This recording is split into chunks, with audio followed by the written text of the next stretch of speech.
Hi friends, welcome to my channel. நம்ம சேனலை subscribe பண்ண எல்லாருக்கும் ரொம்ப நன்றி. இன்றைக்கி நம்ம இந்த வீடியோவில் என்ன பார்க்க போகிறோன்னா, ஆந்திராவில் கார்த்திகை மாதம் என்னென்ன பண்ணுவாங்க, என்னென்ன செய்வாங்க அப்படிங்கிறதான் பார்க்க போகிறோம். நாங்கள் இப்போ விஜயவாடாக்கு தான் போயிட்டுருக்கோம். விஜயவாடாவில் என்னோட சித்திங்க 2 பேர் இருக்கிறாங்க. ஆக்சுவலாக அவங்க இங்கே வந்து 35 இயர்ஸ் ஆயிடுச்சுங்க. ஸோ அவங்க சொல்லி தான் இந்த விஷயம் தெரியும். ஹஸ்பண்ட் வந்து ட்ராப் பண்ணிவிட்டு வேலை இருக்குன்னு சொல்லிட்டு கிளம்பிட்டாங்க. நானும் எங்கள் சித்தி அப்புறமா சிஸ்டர்ஸ் எல்லோரும் சேர்ந்து தான் போயிட்டுருக்கோம். இங்கே ஆந்திராவில் கார்த்திகை மாதம் வர ஞாயிற்றுக்கிழமையில் அன்னதானம் மாதிரி போடுவாங்க. அந்த அன்னதானம் போடுற அந்த இதை வந்து பார்த்திங்கன்னா வனபோஜனம் அப்படின்னு சொல்லுவாங்க. ஸோ இங்கே இருக்கிற பெரிய ஆளுங்க, தன்னார்வலர்கள் இவங்கெல்லாம் சேர்ந்து தான் இதை வந்து பண்ணுறாங்க. அவங்க இதுக்கு வந்து பார்த்திங்கன்னா டிக்கெட் மாதிரி இஷ்யூ பண்ணுறாங்க. ஸோ சித்தி வந்து முதலே வந்து டிக்கெட் வாங்கி வச்சுட்டாங்க. கூட்டம் வந்து பார்த்திங்கன்னா அவ்வளோ கூட்டம் இருந்ததுங்க. கிட்டத்தட்ட ஒரு 3500 பேர் கிட்ட வந்திருப்பாங்க. அவ்வளோ கூட்டம் இருந்துச்சு. ஏழை பணக்காரங்க அந்த மாதிரிலாம் எந்த வித்தியாசமும் இல்லாமல் எல்லாருமே வந்து வந்திருந்தாங்க. ஸோ பார்க்குறக்கே ரொம்ப நல்லா இருந்துச்சு. கொஞ்சம் வித்தியாசமாகவுமே இருந்தது. பெரிய ஒரு மைதானத்தில் தான் வந்து போட்டிருந்தாங்க. பந்தல் மாதிரி வச்சு அந்த மாதிரி தான் வந்து பண்ணியிருந்தாங்க. ஒரு பக்கம் வந்து இந்த மாதிரி சாப்பாடு இது போயிட்டு இருந்தது. இன்னொரு பக்கம் வந்து காலையிலேருந்தே வந்து பூஜை வந்து பண்ணிகிட்டு இருந்தாங்க. நம்ம விளக்கு பூஜைலாம் பண்ணுவோம் இல்லைங்களா, அதே மாதிரி ஒரு சைடு வந்து பூஜைலாம் வந்து பண்ணிகிட்டு இருந்தாங்க. சாப்பாடு வந்து பார்த்திங்கன்னா க்யூவில் நின்று தான் சாப்பாடு வாங்குற மாதிரி இருந்தது. அதுக்கான டிக்கெட் வந்து இதுதான். சாப்பாடுமே ரொம்ப நல்லாவே இருந்துச்சு. ஸோ இந்த வனபோஜனம் அப்படிங்கிறது அவங்க வந்து பார்த்திங்கன்னா ஒரு ஐதீகமாகவே வந்து பண்ணிட்டு வராங்க. ஒவ்வொருத்தவங்க வந்து பார்த்திங்கன்னா வீட்டிலே வந்து குக் பண்ணிவிட்டு வெளியே போய் பிக்னிக் மாதிரி போயிட்டு அந்த மாதிரியும் வந்து சாப்பிட்றாங்க. அது இல்லாமல் பார்த்திங்கன்னா நம்ம இந்த நெல்லிக்காய் மரம் இருக்கு இல்லைங்களா, அதுக்கு கீழே உட்காந்து சாப்பிட்டா அவ்வளோ ஒரு நல்லது, ரொம்ப விசேஷம் அப்படிங்கிற மாதிரி சொன்னாங்க. இங்கே வந்து கார்த்திகை மாதம் வந்து பார்த்திங்கன்னா நம்ம எப்படி வாசலில் வந்து விளக்கெலாம் ஏற்றுறோம் அதே மாதிரி தான் எல்லாமே பண்ணுறாங்க.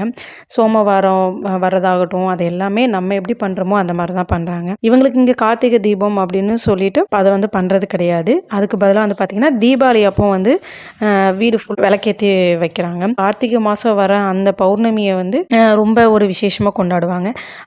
அப்போ வந்து நமக்கு வந்து பார்த்திங்கன்னா ஐப்பசி மாதம் பௌர்ணமி வரும். அப்போ தான் வந்து நமக்கு வந்து அன்னாபிஷேகம் நம்ம வந்து கொண்டாடுவோம் இல்லைங்களா, அந்த பௌர்ணமி தான்.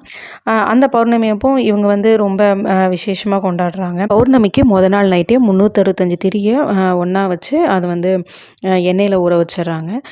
365 திரியை வந்து ஒன்றா கட்டி கடையிலேயே கூட இங்கே வந்து விற்கிறாங்க. ஸோ அதை வந்து எண்ணெயில் ஊற வச்சுட்டு அடுத்த நாள் காலையில் கோயில்லையோ இல்லை அப்படின்னா வீட்லேயே வச்சு அகல் விளக்கில் வச்சு அதை வந்து ஏற்றிடுறாங்க. இது வந்து நம்ம இந்த பௌர்ணமி அப்போ மட்டும் அவங்க பண்ணுறதில்ல. விருப்பப்படுறவங்க அந்த கார்த்திகை மாதம் ஃபுல்லாகவே கூட பண்ணலாம். அவங்களோட விருப்பம்தான். அது நம்ம கோயிலில் போய் தான் ஏற்றணும் அப்படிங்கிறதுலாம் இல்லை, வீட்டில் கூட வந்து ஏற்றிக்கிறாங்க. 365 திரியை ஏற்றுறதுனால அந்த வருஷம் முள்ளும் கோயிலுக்கு போன பலன் கிடைக்கும் அப்படின்னு சொல்லிட்டு சொல்கிறாங்க. இது மட்டும் இல்லைங்க, பெரிய நெல்லிக்காய் இருக்கு இல்லைங்களா, அதில் கூட தீபம் ஏற்றி வழிபடுறாங்க.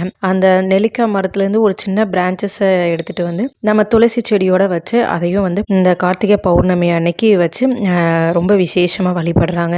ஸோ எல்லாமே வந்து பார்க்குறக்கும் கேட்குறக்கும் ரொம்ப நல்லாவே கொஞ்சம் டிஃப்ரெண்ட்டாகவே இருந்தது. லஞ்சை முடிச்சுட்டு பூஜை நடந்த இடத்துக்கு வந்தாச்சு. காலையிலேருந்து லஞ்சுக்கு முன்னாடி வரைக்கும் பூஜை வந்து நடந்துட்டு இருந்திருக்கு. ஸோ இங்கே மேடையில் வந்து பார்த்திங்கன்னா அம்மனை வந்து அலங்காரம் பண்ணி வச்சுருந்தாங்க.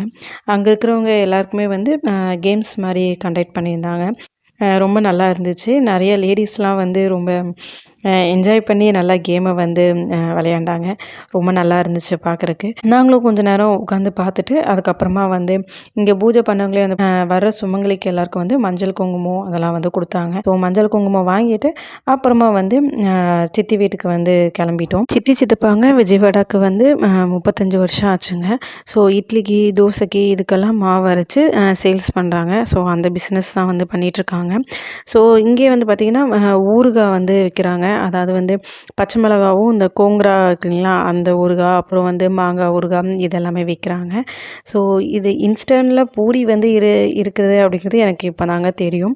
ஸோ அது மாதிரி இட்லி பொடி இது எல்லாமே வச்சுருந்தாங்க. இன்னொன்று என்ன அப்படின்னு பார்த்தீங்கன்னா உளுந்த வடை இருக்கு இல்லைங்களா, அதுக்கு கூட மாவு வந்து அரைச்சி விற்கிறாங்க. ஸோ அதையுமே வந்து இங்கே இருக்கிறவங்க வந்து வாங்கிட்டு போகிறாங்க. எனக்குமே வந்து வீட்டுக்கு கொடுத்து அனுப்பிச்சிருந்தாங்க. ரொம்ப நல்லாவே இருந்துச்சு. நாங்களும் வந்து அப்படியே வீட்டுக்கு கிளம்பிட்டோம். ஆக்சுவலாக வந்து இது நாங்கள் பிளான் பண்ணி வர மாதிரி இல்லை. திடீர்னு தான் காலையில் வந்து சித்தி ஃபோன் பண்ணி சொன்னனால நாங்கள் வந்து டக்குன்னு உடனே கிளம்பி போயிட்டோம். ஸோ உங்களுக்கு இந்த வீடியோ பிடிச்சிருந்தா லைக் பண்ணுங்கள், ஷேர் பண்ணுங்கள், சப்ஸ்கிரைப் பண்ணுங்கள். நாளைக்கு இன்னொரு வீடியோவில் பார்க்கலாம். Bye, thank you.